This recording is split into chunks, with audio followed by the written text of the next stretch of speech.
So a lot has changed technically since Mortal Kombat. So the tech team's been hard at work with an all-new real-time lighting system. They have an all-new character material system, so the characters look really realistic. We have multi-threaded the renderer, so we can just sort of render more stuff on screen, so the game looks really incredible. Our engineers have really pulled out all the stops and are squeezing every bit of performance that we can get. In comic books, the characters are very bold and bright and graphic because you're dealing with hand-drawn imagery, whereas in our game we have the ability to render materials and a lot of details. So what we're trying to do is make these characters feel as if they've stepped off the page. You can see the leather and the metal and the rivets and all the things that make their costumes have dimension and weight in the real world.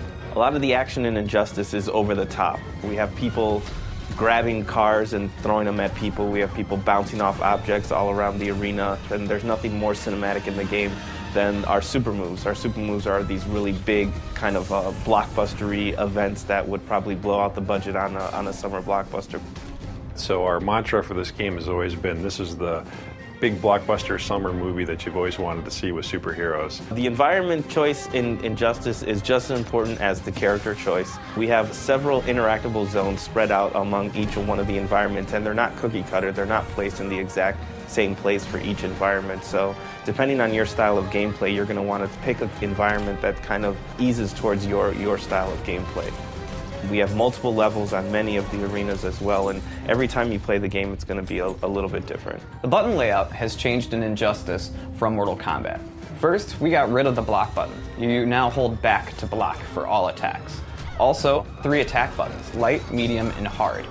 So the additional button we call the character trait button, and that's a specific attack designed to showcase each character. So in the case of Nightwing, he uses the button to switch between his Kali stance using Kali sticks and his staff stance where he uses a staff, and there's completely different attacks.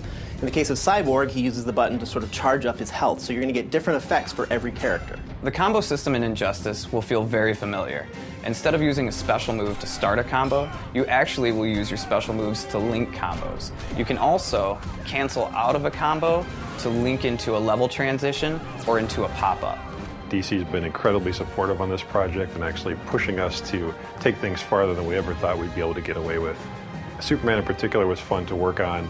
We had a lot of freedom with trying things as far as materials and adding little armor bits and playing with the way that his logo ties into his cape, things like that, which normally you'd think you wouldn't have the freedom to play with such an iconic character, but DC was very supportive the whole way. The coolest thing about working on Injustice is obviously learning a lot more about the DC lore.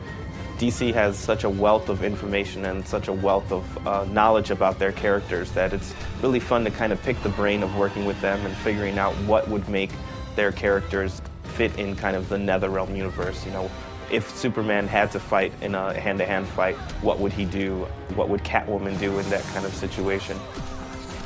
What excites me about working on Injustice is we get to play with superheroes. We get to make Superman, Batman, The Flash, Harley Quinn, characters that we've seen in cartoons and grown up with our entire lives. So to put fighting styles to each one of those characters and special moves has been really a privilege. Working on Injustice has been very exciting. I'm not the only comic book fan on the team, and for all of us, this is a lifelong dream to be able to work with these iconic characters that we've been reading about and thinking about all our lives, and to actually have a chance to put our stamp on it is a really exciting opportunity. So my favorite part about working on Injustice, and this is going to sound sappy, is I get to work with 2 great teams. I get to work with the NetherRealm team who made Mortal Kombat and the amazing talent here, as well as the awesome talent at DC Comics. And sort of that marriage between 2 awesome teams is what really keeps me coming to work each day.